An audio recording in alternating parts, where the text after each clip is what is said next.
올 한 해가 이미 새롭게 시작되었고요. 몇 주가 흘렀습니다. 우리 교회도 이렇게 새로운 성전을 이제 갖게 되는 축복을 누리게 되었는데요.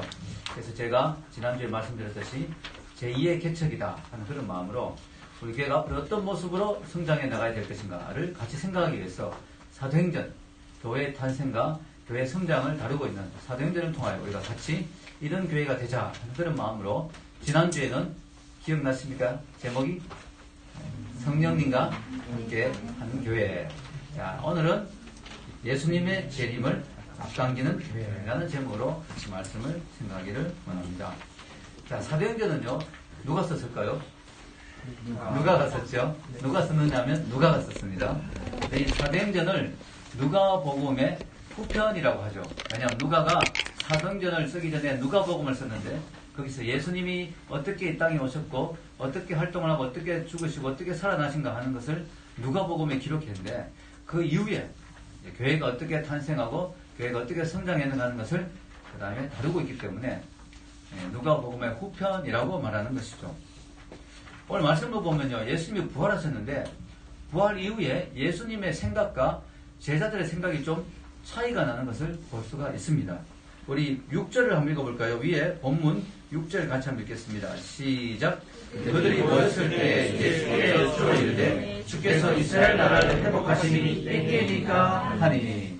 예, 제자들이 예수님께 물어봅니다. 주님, 이스라엘 나라를 회복할 때가 이때입니까? 왜냐하면 이스라엘 나라는 당시 로마의 속국으로 있었죠. 이제 주님도 부활하셨으니까 이제 정말 로마를 물리치고 이 땅에 정말 이스라엘 나라를 세우는 겁니까? 라고 이야기를 합니다. 자, 제자들은 계속적으로 이스라엘 나라의 회복에 대하여 관심을 가집니다. 심지어는 부활하신 주님을 보면서도 주님이 지금까지 말했던 하나님의 나라에 대해서는 깡그리 잊어버리고 이 땅에 자신들의 왕국, 인간의 왕국을 세우는 데 계속해서 관심을 가지고 있는 것을 볼 수가 있습니다. 즉 주님이 말씀하신 하나님의 나라를 어떻게 하면 이 땅에 세울 것인가, 이걸 고민하는 게 아니라 주님의 능력을 이용해서 어떻게 하면 자신들의 왕국을 세울 것인가, 이것을 이야기하는 것이죠. 여러분, 예수님을 믿으면서도 이렇게 내 생각과 예수님의 생각이 다를 수가 있습니다. 지금 예수님은 나를 통하여 영적인 일을 하고자 하는데, 하나님의 일을 하고자 하는데, 나는 계속해서 주님을 이용해서 내 일을 하고자 하는 그런 사람들이 참 많죠. 그렇게 되면 주님과 내가 코드가 맞지 않게 됩니다. 그러면 하나님이 나를 통해서 일을 하실 수가 없게 되는 거죠. 주님은 나를 통하여 지금 하나님의 나라를 세우기를 원하고 뭔가 영적인 일을 하기를 원하는데, 나는 주님을 이용해서 자꾸 내 일을 하기를 원하고 내 왕국을 세우기를 원한다면 하나님이 나를 통하여 일하실 수가 없는 것입니다. 물론 우리가 예수님을 믿으면 이 땅에서도 복을 받죠. 그러나 그것이 내가 예수님을 통해서 기대하는 것의 전부라면 예수님은 나를 통해서 영적인 일을 하실 수가 없는 것이죠. 그래서 우리가 잘 생각해야 됩니다. 도대체 왜 내가 예수를 믿는가? 도대체 왜 우리가 이렇게 교회로 모이는가? 도대체 우리가 왜 비싼 돈을 들여서 이 교회 예배당을 얻어야 되고, 왜 비싼, 오늘 주님분 안 오셨네요, 다행히. 왜 이 비싼 월세를 주면서 교회를 해야 되는가? 그걸 우리가 깊이 생각해야 되는 거죠. 예, 여러분. 이 모든 것은 우리가 영혼을 살리는 일, 하나님의 나라를 확장하는데 쓰임받기 위해서 하는 것인 줄 믿으시기 바랍니다. 거기에 대한 확실한 생각이 있어야 되는 거죠. 그게 바로 또 성령 충만을 받아야 되는 이유인 것이죠. 여러분, 오늘 7절에서 8절 우리 본문 위에 한번 읽어볼까요? 시작. 이르시되 때와 시기는 아버지께서 자기의 권한에 주셨으니 너희가 알 바 아니요 오직 성령이 너희에게 임하시면 너희가 권능을 받고 예루살렘과 온 유대와 사마리아와 땅끝까지 이르러 내 증인이 되리라 하시니라. 아멘. 사람들은 성령 받는 걸 되게 좋아합니다. 나도 성령 좀 받아봤으면, 나도 성령 충만 받았으면, 나도 성령을 받았으면. 근데 성령 받아야 되는 목적이 뭐라고요? 정인되기 위해서, 정인되기 위해서. 이게 목적이 되어야 됩니다. 예수님의 목적은 하나님의 나라를 이 땅에 임하게 하는 게 목적인데, 우리는 예수님을 이용해서, 심지어 성령을 받아서 나를 높이고 나를 드러내고 나의 왕국을 세우고 나의 뭔가를 하기 위한 방법으로 그것을 생각한다면 코드가 맞지 않게 된다는 거예요. 그래서 우리가 이 시간에 삶의 목적을 분명히 해야 됩니다. 여러분이 왜 공부하십니까? 왜 직장에 다니십니까? 왜 결혼하고 가정을 세우려고 하십니까? 왜 자녀를 낳으려고 하십니까? 왜 교회에 다니십니까? 그 목적은 바로 예수님의 정인 되기 위해서. 아멘. 예수님의 정인이 되는 삶을 살기 위해서. 예수님의 그 생명의 복음을 전하는데 내가 쓰임받기 위해서. 내가 그 축복의 통로가 되기 위해서 내가 오늘도 살아가고 공부하고 직장 생활하고 교회를 다니는 것이죠. 이게 분명해야 되는 것입니다. 그렇지 않으면 우리는 모든 것을 얻는 것 같은데도 모든 것을 잃어버리는 인생이 될 수가 있어요. 내가 예수님을 제대로 만나지 못하고 예수 그리스도의 복음을 위해서 살지 못한다면, 예수님의 하나님의 나라를 위한 내 삶이 되지 못한다면, 내가 이 땅에 정말 많은 걸 이루었는데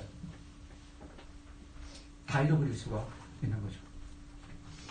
여러분, 우리는요, 이 땅의 것을 얻기 위해서 내 인생의 전부를 투자하는 실수를 저지르면 안 됩니다. 여러분, 예수님은 빌라도의 신문을 받으면서 다음과 같이 말했습니다.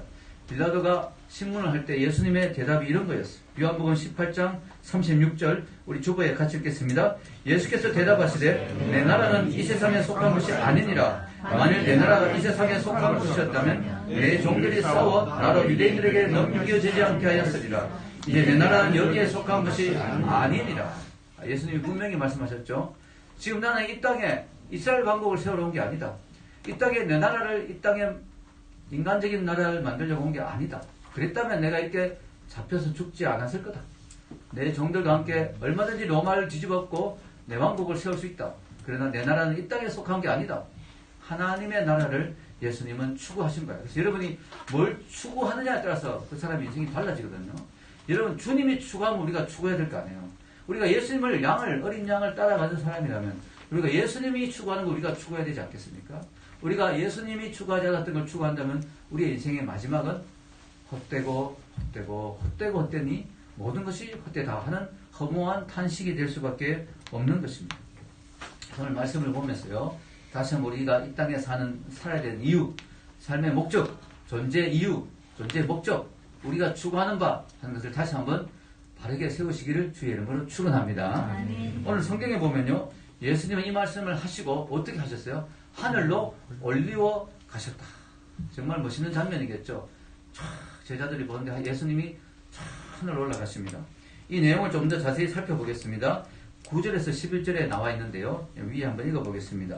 시작. 이 말씀을 마치시고 그들이 보는데 올려져 가시니 구름이 그를 가리어 보이지 않게 하더라. 올라가실 때 제자들이 자세히 하늘을 쳐다보고 있는데 흰옷 입은 두 사람이 그를 곁에 서서 이르되 갈릴리 사람들아 어찌하여 서서 하늘을 쳐다보느냐. 너희 가운데서 하늘로 올려지신 이 예수는 하늘로 가심을 본 그대로 오시리라 하였느니라. 아멘. 자, 예수님이 올라가시는데요, 구름에 가려져요. 그런데 제자들이 막 자세히 자꾸 보려고 해요. 왜 그럴까요? 미련이 남아서. 너무 마음이 허전했어. 예수님이 가버리시니까 난 어떡하라고 이런 마음이 들잖아요. 여러분, 제자들은요, 예수님 하나만 믿고 지금 모든 걸 다 버려두고 지금 따랐던 제자들이에요. 건물도 버려두고 직업도 버려두고 예수님을 3년 반 동안 따라다녔는데 이 예수님이 비참하게 죽어버렸어요. 너무나 실망하고 너무나 낙심했는데 예수님이 3일 만에 살아나신 거예요. 그것도 찬란한 영광스러운 부활의 모습으로 살아나신 예수님이 그들 가운데 나타나신 걸 보니까 제자들이 마음이 기쁘면서 어떤 생각이 들까요? 이제 다시는 예수님과 떨어지지 않으리라. 이제 예수님이 부활하셨으니까 그 누구도 예수님을 죽일 수 없으리라. 이제 예수님은 영원히 우리와 함께 하시리라. 이제 내 인생 끝났다. 정말 예수님과 함께 멋진 왕국을 세우고 나는 좌의정 우의정 하면서 이제 멋지게 사는 거야. 이런 생각이 들었는데 갑자기 예수님이 내 정인이 되라 하시더니 갑자기 하늘로 올라가시기 시작하는 거야. 이거 잡을 수도 없고 구름 사이에 막 가리는데 더 자세히 보려고 혹시 내려오시는 게 아닌가 싶어서 막 쳐다보고 있습니다. 그때 천사들이 왜 자꾸 보고 있느냐, 입맛을 왜 자꾸 다시고 있느냐. 예수님이 가신 그대로 언젠가는 다시 오신다라고 이야기를 합니다. 여러분, 그 이스라엘 성지 순례를 간 분들의 이야기에 따르면 예루살렘 관광 코스 중에 예수 성천 기념교회라는 교회가 있대요. 예수님이 성천한 것을 기념해서 교회를 지었는데 그 장소가 바로 예수님이 성천했다고 짐작되는 그 장소에 교회를 세웠는데요. 그 교회의 특징이 있어요. 지붕이 없다고 합니다. 왜냐하면 예수님이 탁 올라가신 걸 기념하기 위해서 교회가 지붕이 없는 교회. 얼마나 허전합니까, 그죠? 재밌고 또 신기하면서도 참 지붕이, 여러분, 교회 여기 지붕이 없다면 되게 뭔가 뻥 뚫린 게 뭔가 허전하겠죠. 예수님의 제자들의 마음이 바로 그랬어요. 뭔가 뻥 뚫린 듯한 마음. 뭔가 이 찬바람이 확 들어오면서 이게 아닌데 하는 생각이 들고 허전한 마음이 들었을 것이라는 거죠. 근데 여러분, 예수님이 떠났다 해도 실망하지 않아야 되는 게, 예수님이 떠났어도요, 두 가지 면에서 예수님이 우리와 함께 하십니다. 어떻게 두 가지 면에서 함께 하시냐. 첫째는 천국에 가셔서 우리를 계속해서 기억하시면서 중보 기도해 주고 계십니다. 즉, 여러분의 이름을 한 사람 한 사람 불러가면서 예수님이 중보하고 기도하십니다. 여러분, 로마서 8장 34절에 그 말씀이 나와 있어요. 예수님이 지금 뭐 하시는지. 자, 읽어보겠습니다. 누가 정죄하리요 죽으실 뿐 아니라 다시 살아나신 이는 그리스도 예수시니 그는 하나님 우편에 계신 자요 우리를 위하여 강구하시는 자신이다. 아멘. 여러분, 이 사실을 생각할 때 우리가 힘이 나죠. 우리 뒤에서 지금 우리를 위해서 기도하는 분이 계시다. 여러분, 담임 목사님이 여러분을 위해서 뒤에서 기도한다고만 생각해도 좀 든든하죠. 별로 대답이 저는 날마다 지금 죽으라고 기도하고 있는데 매일 기도합니다. 밤 10시마다. 여러분 제가 기도한다 해도 좀 든든하죠. 우리 어머님이 기도해 주시는 어머님이 있어 든든하죠. 근데 진짜 든든한 것은요, 예수님이 뒤에서 기도하십니다. 아멘. 그래서 여러분, 두려울 게 없어요. 우리 이 세상에서. 물론 뭐 무모하게 이렇게 하면 안 되지만, 그러나 자신있게 살아갈 수 있는 게 예수님이 여러분을 위해서 기도하세요. 아멘. 그리고 두 번째로 또한 예수님이 떠나가도 섭섭하지 않은 게, 예수님이 이런 말씀 하셨어요. 요한복음 16장 7절 읽겠습니다. 그러나 내가 너에게 실상을 말하노니 내가 떠나가는 것이 너에게 유익이라. 내가 떠나가지 아니하면 오해사가 너에게로 오시지 아니할 것이요 가면 내가 그를 너희에게로 보내리라. 아멘. 자, 제자들이 좀 허전할 수 있기 때문에 예수님이 실상을 말한다. 진짜 중요한 이야기 한다. 진짜 너희들이 몰랐던 비밀을 이야기하겠다. 그게 뭐냐면은, 내가 가면 보혜사, 이 보혜사는 이제 돕는 분, 헬퍼죠, 헬퍼. 옆에서 도와주는 분. 바로 너희들과 함께 있으면서 도와줄 수 있는 그분을 보내주겠다. 그분이 누구예요? 성령님이에요. 근데 여러분, 예수님이 있는 것보다 성령님 있는 게 더 나아요. 왜냐하면 예수님은 우리가 육신으로 이 땅에 오셨기 때문에 만나려면 예루살렘에 가야 돼요. 가도 여러분 줄을 서야 됩니다. 줄이 얼마나 길겠어요. 전 세계에서 예수님 만나러 오면 줄이 얼마나 길겠습니까, 여러분. 만나기가 불가능하죠. 그런데 성령님은 어떻게 돼요? 한 사람 한 사람 마음속에 어떻게 해요? 들어오세요. 아멘. 성령님은 하나님이거든요. 삼위일체 하나님. 성부, 성자, 성령 똑같은 하나님이에요. 그 예수님과 똑같은 분이에요. 예수의 영, 그리스도의 영이라 하잖아요. 예수님이 영으로, 육으로는 우리에게 한 사람 한 사람에게 찾아올 수 없지만 영으로 우리 속에 성령님으로 우리 안에 아예 들어와서 여러분의 마음을 성전 삼아서 예수님이 거하시겠다고 약속하시는 거예요. 아멘. 그러니까 있는 것보다 떠나는 게 더 나은 거예요. 제자들은 예수님이 떠날 때 너무 서운하고 아쉽고 너무 안타깝게 생각했지만 예수님은 이게 더 낫다. 왜냐하면 성령으로 올 것이다 하고 정말 오순절날 성령으로 예수님이 임하셨어요. 아멘. 아멘입니다. 그래서 여러분, 인간의 지혜와 하나님의 지혜는 다르다는 거예요. 진짜 놀랍죠. 인간적으로 생각하면 예수님이 간다는 건 너무나 서운한 일이고 너무나 안타까운 일인데, 하나님의 생각으로 볼 때는, 하나님의 지혜로 볼 때는 그게 더 좋은 거예요. 우리 속에 성령님이 오시니까요. 365일 동행해 주실 수 있으니까. 여러분, 그래서 여러분, 세상의 지혜와 하나님의 지혜는 다르다. 그래서 여러분, 우리가 생각에 이런 걸 잃어버렸다, 이런 게 아쉽다 하는 그 빈자리에 하나님은 더 많은 걸로 채울 수가 있습니다. 아멘. 여러분, 이사야서 55장 8절에서 9절에 이렇게 말씀하죠. 읽겠습니다. 이는 내 생각이 너희의 생각과 다르며 내 길은 너희의 길과 다름이니라. 여호와의 말씀이니라. 이는 하늘이 땅보다 높음 같이 내 길은 너희의 길보다 높으며 내 생각은 너희의 생각보다 높음이니라. 아멘. 저는 이 말씀이 참 좋더라고요. 우리는 땅의 수준에서 생각해요. 그래서 우리 수준에서 이게 손해고 이게 안 되는 거고, 하나님 왜 내 인생을 막으십니까? 왜 내 길을 막으십니까? 왜 내 기도응답을 안 들어주십니까? 하나님 왜 내 인생이 안 풀립니까? 왜 내 뜻대로 안 됩니까? 이렇게 생각하는데, 하나님 보시기에는 그 길이 아니니까 다른 길이 있는데 왜 그래? 하나님 더 좋은 길을 준비해 놓으신 거예요. 여러분, 우리가 이 땅에서 막 볼 때는 이게 막 다인 것 같고 한데, 여러분 비행기 타고 올라가서 보면, 인간 세상을 보면요 다르게 보죠. 야, 이게 좀 다른 길이 있는데, 저 길이 아닌데, 더 좋은 쪽 길이 있는데, 높은 데서 보면 다르잖아요. 여러분, 우리가 인생에서 뭔가를 잃어버리고 뭔가 기대했던 것이 이루어지지 않고 뭔가 앞길이 막히는 것 같고 뭔가 기도 응답이 되지 않는 것 같을 때 절망하지 마십시오. 아멘. 왜냐하면 하나님은 여러분을 사랑하신다는 그 사실은 변하지 않거든요. 그건 확실하잖아요. 우리가 뭐 다른 건 잘 몰라도 하나님이 나를 사랑하신다는 사실은 성경에 분명히 나와 있잖아요. 하나님이 나의 인생을 끝까지 책임진다는 말도 성경에 나와 있잖아요. 그래서 우리가 내 인생에 뭔가 좀 아닌 것 같을 때 절망하지 마시고요. 하나님이 준비해 놓으신 다른 것을 찾아보시기 바랍니다. 아멘. 고리 텐붐 여사가 이런 말을 했어요. 우리는 때로는 하나님이 문을 닫으시면 그 닫힌 문을 너무 오래 쳐다보기 때문에 하나님이 새롭게 열어놓으신 문을 못 볼 때가 많다. 하나님이 어떤 문을 딱 닫으면 너무 그것만 쳐다보지 말고 하나님의 뜻이 아니다 싶으면 기도하면서 또 다른 문을 찾아봐야 돼. 하나님 분명히 나를 위해 준비해 놓으신 다른 길이 또 있다는 것이죠. 여러분, 하나님 우리 인생의 연약함을 아십니다. 그래서 하나님은 대책 없이 예수님을 떠나 보내신 게 아니에요. 하나님의 방법을, 하나님의 계획을 가지고 계세요. 우리에게 성령님을 주신 것입니다. 여러분 인생도 마찬가지입니다. 여러분 인생에 고난과 어려움을 있을 때 하나님은 대책 없이 고난을 주시는 게 아니에요. 분명히 그걸 통해서 다른 더 놀라운 축복과 은혜를 주시고자 준비하신 줄 믿으시기를 축복합니다. 자, 여기 예수님 보시면요. 복음의 확장에 대해서 이야기하시죠. 자, 너희들이 복음을 알게 되었는데 이게 복음을 알고 예루살렘 교회가 탄생하잖아요. 그런데 여기서 끝나지 마라. 이 복음을 확장하라. 자, 우리 8절, 위한 8절 읽어보겠습니다. 시작. 오직 성령이 너에게 임하시면 너희가 권능을 받고 예루살렘과 온 유대와 사마리아와 땅끝까지 이르러 내 증인이 되리라 하시니라. 아멘. 자, 예수님이 이렇게 하겠죠. 너희가 성령의 권능을 받으면 뭐가 된다고요? 증인이 된다. 증인이 되면 유대와 예루살렘과 유대와 사마리아와 땅끝까지 증인이 되어야 된다. 너희의 증인의 삶을 확장할 필요가 있다. 그를 이야기합니다. 자, 여러분, 예수님은요, 평생 유대를 벗어나지 못하는 분이죠. 예수님은 유대 땅을 벗어나지 못했어요.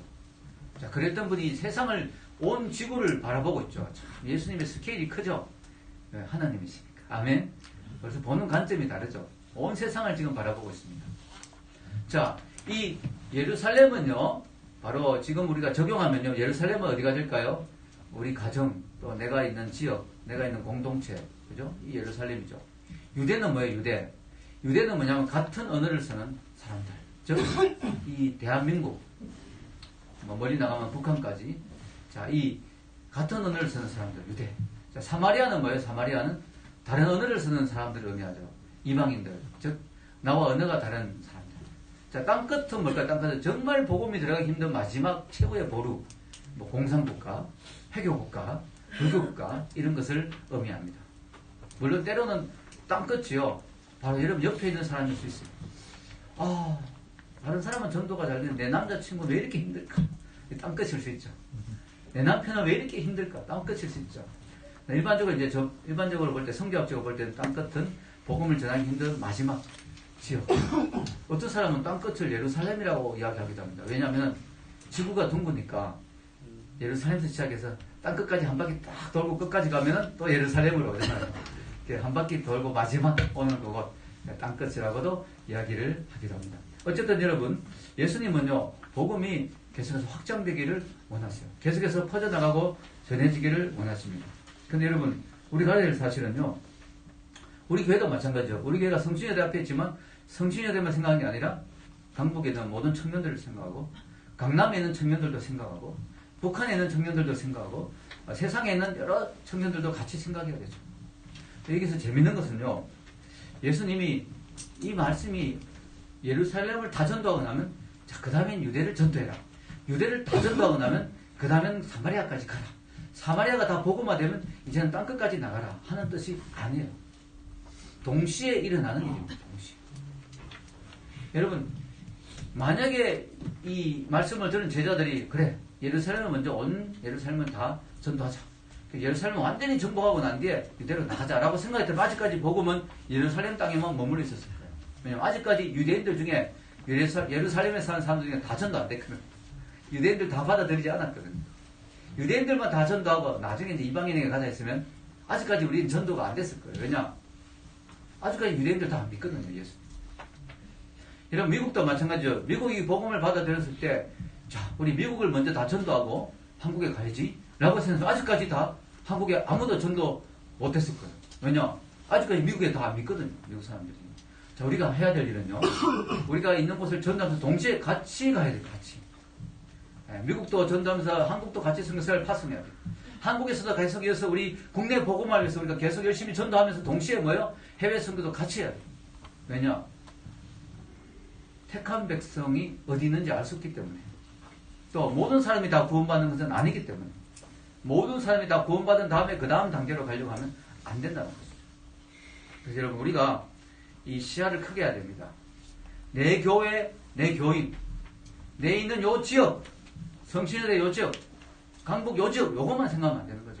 대한민국 전체 교회를 생각하고 북한을 생각하고 또 전 세계 교회를 생각하고 전 세계 잃어버린 영혼들을 같이 생각하고 어떻게든지 우리가 그들에게 복음에 영향력을 미칠 수 있는 방법이 없는가 같이 고민하고 같이 전도하고 성교하고 또 성교비 보내고 이렇게 해야 되는 거죠. 왜냐하면 이것이 같이 가야 되는 것이기 때문이죠. 예수님은 우리가 복음의 확장을 하기를 원하십니다. 아멘. 그리고 우리가 때와 기한, 이 때와 기한은 뭐냐면 예수님이 다시 재림하실 때, 이 세상에 종말이 오는 때, 이게 때와 기한이거든요. 여기에 대해서 제자들이 묻습니다. 주님의 처음에 이제 이스라엘 나라를 막 세우려고 했는데 예수님이 아니라고 복음의 증인이 되라고 했더니 제자들이 그러면 예수님은 언제 이 종말이 임합니까? 언제 세상의 끝이 임합니까? 이걸 물어보는 거예요. 때와 기한. 근데 예수님이 재밌게 대답하시죠. 11절 읽겠습니다. 11절이 아니고 여기 보면 때와 기한에 대해서 이렇게 이야기하시죠. 7절 읽겠습니다. 시작. 이르시되 때와 시기는 아버지께서 자기의 권한에 두셨으니 너희가 알 바니요. 하나님의 때가 있다. 하나님은 그것을 하나님의 때 하신다. 즉 때와 기한은 우리에게 있는 게 아니라 하나님께 있다. 그래서 여러분 누구든지 아무리 유명한 목사님이나 아무리 훌륭한 성경 교사라도 예수님이 오실 때가 몇 월 며칠이라고 이야기하면 100% 이란입니다. 때와 기한은 모른다고 했어요. 예수님. 심지어 예수님 천사도 모르고 아들도 모른다고 했어요.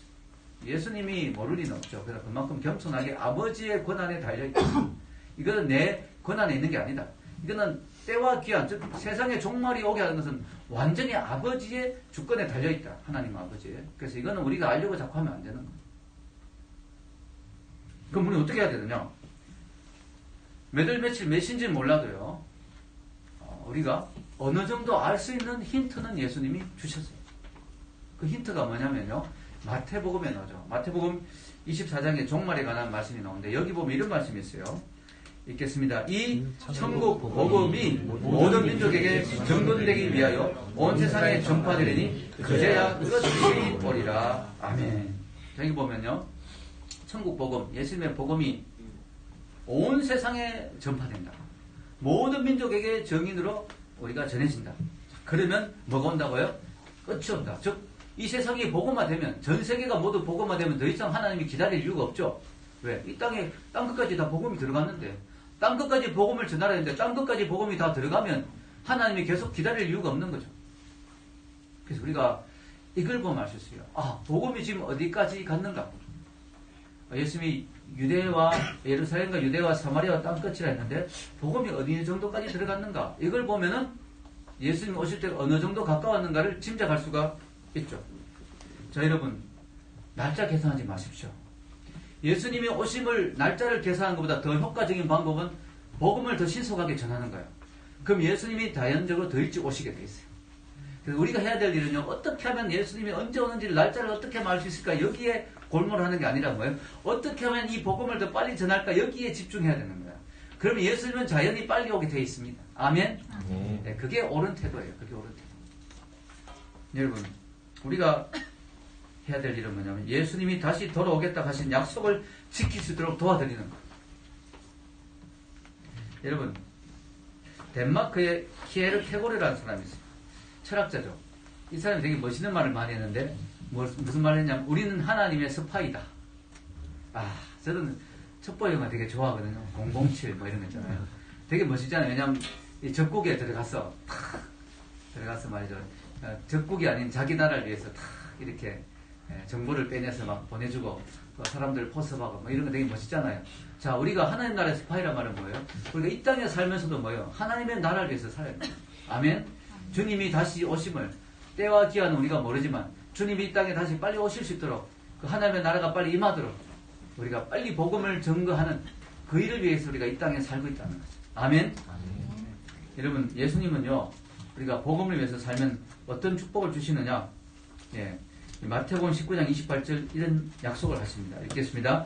예수께서 이르시되 내가 진실로 진실께 이르노니 세상이 새롭게 되어 인자가 자기 영광의 보좌에 앉을 때 나를 따른 너희도 12보좌에 앉아 이스라엘 12지파를 심판하리라. 아멘.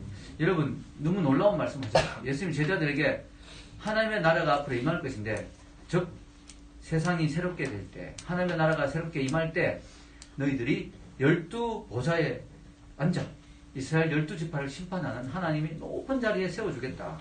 지금 너희들이 이스라엘 왕국의 높은 자리를 탐내지 마라. 그건 하나님의 지금 관심이 있는 게 아니다. 하나님의 관심은 하나님의 나라가 이 땅에 임하는 건데요.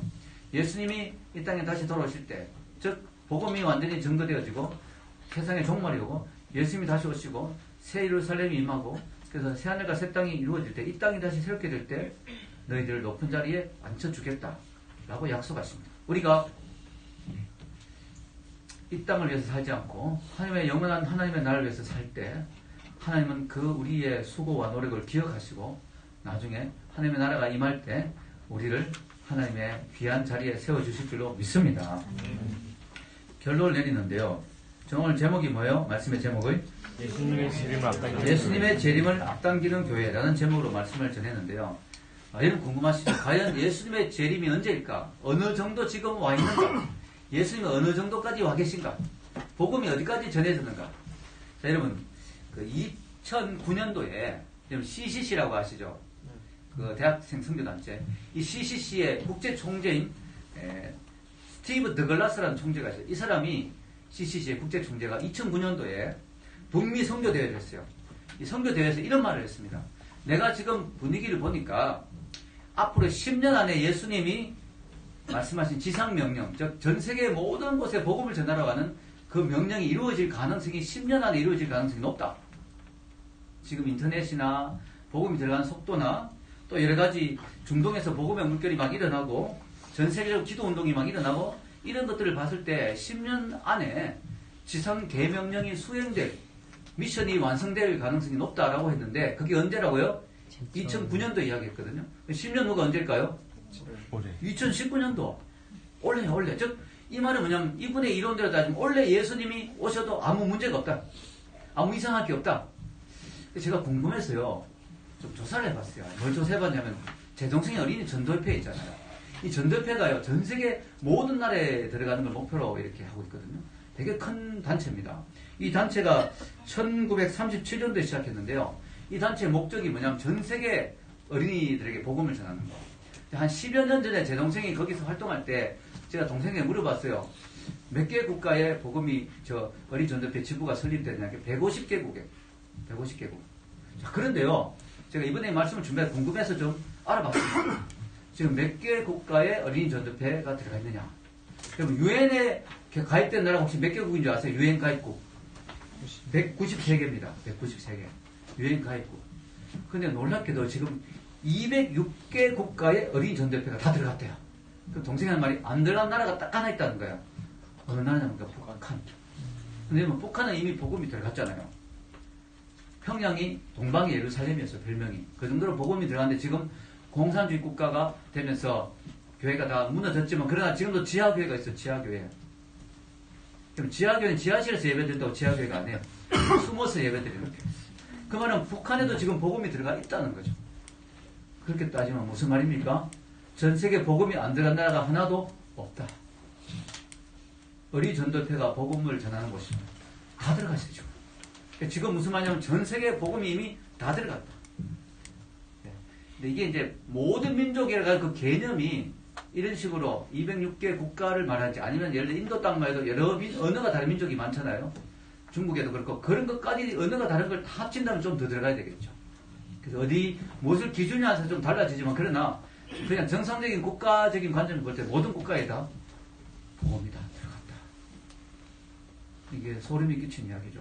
예수님이 원래 오셔도 예수님 좀 약속이 틀리잖아요. 왜 일찍 오셨어요? 라고 우리가 할 말이 없는 거예요. 아, 왜 이렇게 일찍 오셔서 저 장가 가야 되는데, 뭐 이런 소리 할 수가 없는 거예요, 지금. 다 들어갔어요, 다 들어갔어요. 여러분. 그래서 여러분, 우리가요, 주님이 오실 때가 정말 가까웠다. 다니엘의 그 환상에서 발가락 시대다. 주님이 정말 오실 때가 다 왔다.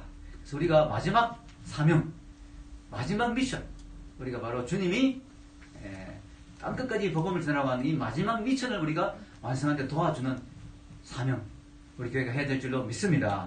여러분, 달리기 할 때요, 계주하잖아요. 계주할 때 마지막 주자가 제일 멋있잖아요.